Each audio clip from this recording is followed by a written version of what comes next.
नमस्कार बच्चों। हिंदी साहित्य तृतीय वर्ष कला के प्रथम प्रश्न पत्र में सूरदास पाठ के अंतर्गत आज हम पढ़ेंगे वियोग वर्णन। और जैसा कि आपको ज्ञात है, वियोग वर्णन भ्रमर गीत का अंश है।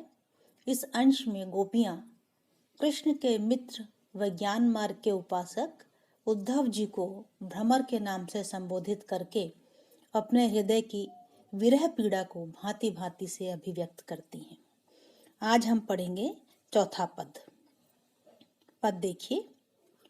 प्रीति करी काहू सुख न लयो, प्रीति पतंग करी दीपक सो, आपे प्राण दयो, अलिसुत प्रीति करी जलसुत सो, संपत्ति हाथ गयो, सारंग प्रीति करी जो नाद सो, सन्मुख बान सयो, हम जो प्रीति करी माधव सो, चलत न कछु कह्यो, सूरदास प्रभु बिन दुख दूनो, नैननि नीर बह्यो। इस पद में गोपियां श्री कृष्ण के चुपचाप मथुरा चलो जाने की अपनी वियोग पीड़ा को व्यक्त करते हुए उलाहना देती हैं और उद्धव से कहती हैं कि कोई नई बात नहीं है। जिसने भी प्रेम किया है उसे दुख ही मिला है, उसे कभी सुख नहीं मिला। प्रीति करी काहू सुख न लयो, प्रीति करके प्रेम करके किसी को भी सुख नहीं मिला है। प्रीति पतंग करी दीपक सो, और फिर वे नाना प्रकार के उदाहरण देके कहती हैं कि पतंग अर्थात पतंगा दीपक से प्रेम करता है। जब तक दीपक जलता है वह उसके चारों ओर नाचता रहता है और अंत में अपने ही प्राणों की आहुति दे देता है, क्योंकि पतंगा उसी में जल करके नष्ट हो जाता है। अलिसुत प्रीति करी जलसुत सो, संपत्ति हाथ गयो। अलिसुत अर्थात भंवरा, प्रीति करी जलसुत सो, जलसुत अर्थात कमल, कि भंवरा जो है वह कमल के प्रेम में पागल हुआ रहता है और अंत में संपत्ति हाथ गयो। संपत्ति के अर्थात कमल का जो संपुट होता है, उस संपुट के अंदर वह बंद होकर के रह जाता है। वह उसके प्रेम में इतना पागल हुआ रहता है कि उसे पता ही नहीं चलता है कब संध्या हो गई और संपुट बंद होने वाला है, और वह संपुट में बंद होकर के रह जाता है। सारंग प्रीति करी जो नाद सो, सन्मुख बान गयो।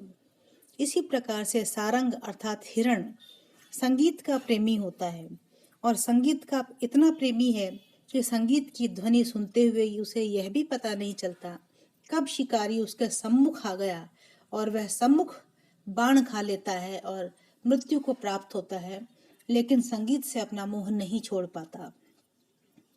हम जो प्रीति करी माधव सो, चलत न कछु कहो। और इसी प्रकार से हमने भी माधव से प्रेम किया तो चलत न कछु कहो, यहाँ से जाते हुए उन्होंने कुछ भी हमसे नहीं कहा। वे चुपचाप हमें अपने विरह में, अपने प्रेम में व्याकुल छोड़ करके चले गए। सूरदास प्रभु बिन दुख दूनो, नैननि नीर भयो। और अब वे अपने पीड़ा की अभिव्यक्त कहती हैं कि प्रभु बिन दुख दूनो, कि प्रभु श्री कृष्ण के बिना अब हमारे हृदय का दुख दिन दूना रात चौगुना होता जा रहा है। नैननि नीर बयो, और नेत्रों से रात दिन आंसुओं की वर्षा होती रहती है। इस पद में बच्चों अर्थांतर न्यास अलंकार है। जब कोई सामान्य बात कहकर उसके समर्थन में दूसरी विशेष बात कही जाती है तब अर्थांतर न्यास अलंकार होता है।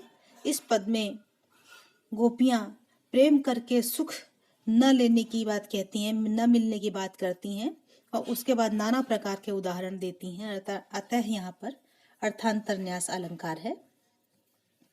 अगला पद देखिए बच्चों। संदेशनि मधुबन कूप भरे, अपने तो पठवत नहीं मोहन, हमरे ऊ फिरी न फिरे, जिते पथिक पठये मधुबन को, बहुरी न शोध करे, कै वे श्याम सिखाए प्रबोधे, कै कहूँ बीच मरे। बहुत सुंदर पद है यह भी। गोपियां कहती हैं संदेशनि मधुबन कूप भरे, कि हमने इतने संदेश भेजे हैं श्री कृष्ण को कि उनसे मधुवन अर्थात मथुरा के कुएं ही भर गए होंगे। अपने तो पठवत नहीं मोहन, हमरे वो फिर न फिरे, कि अपने संदेश तो वो भेजते ही नहीं है, पठवत नहीं अर्थात भेजते ही नहीं है, हमरे वो फिर न फिरे, और हमने जो संदेश भेजे वे भी आज तक लौट करके नहीं आए। जिते पथिक पठये मधुवन को, बहुरी न शोध करें। और तो और जितने राहगीर, जितने पथिक मथुरा की ओर गए, हमने भेजे, बहुरी न शोध करे, वे दोबारा दिखाई तक नहीं पड़े। शोध करे से यहाँ आशय है दिखाई नहीं पड़े। कह वे श्याम सिखाई प्रबोधे, क्या कहूँ बीच मरे। अब वे संदेह व्यक्त करती हैं कि या तो श्याम ने सिखा करके उन्हें प्रबोध अर्थात चतुर कर दिया है, श्री कृष्ण ने उन्हें सिखा करके चतुर कर दिया है, क्या कहूँ बीच मरे, अथवा वो कहीं बीच में ही समाप्त हो गए हैं। कागद गरे मेघ मसी खूटी, सर दव लाग जरे। और वे आशंका व्यक्त करती हैं कि ऐसा क्या हुआ कि वे उत्तर नहीं दे पा रहे हैं। और वे कहती हैं कागद गरे मेघ, क्या कागज मेघों की वर्षा से गल गए हैं। मसी खूटी अथवा मसी अर्थात शाही समाप्त हो गई है। सर दव लाग जरे अथवा वे सरकंडे जिनसे कलम बनती है, वे सरकंडे दावाग्नि में जल करके खत्म हो गए। श्री कृष्ण हमें पत्र क्यों नहीं लिख पा रहे हैं। सेवक सूर लिखन को आंधो, पलक कपाट अरे। और गोपियों की विरह व्यथा इतनी ज्यादा है कि उस विरह से दुखी होकर के सूर कहते हैं, सेवक सूर लिखन को आंधो, कि यह भक्त सूरदास जो है यह भी लिखन का अंधा अर्थात देख नहीं सकता है, अपने हाथों से लिख नहीं सकता है। पलक कपाट अरे, इसीलिए इसने अपने पलक रूपी कपाटों को बंद कर रखा है, या इसके पलक रूपी कपाट बंद हैं।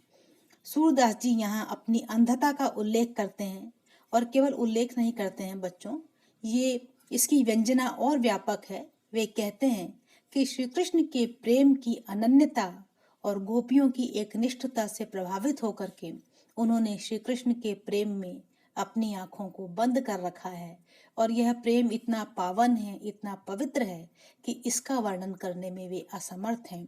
इसीलिए उन्होंने अपने पलक रूपी कपाटों को जड़ रखा है, बंद कर रखा है।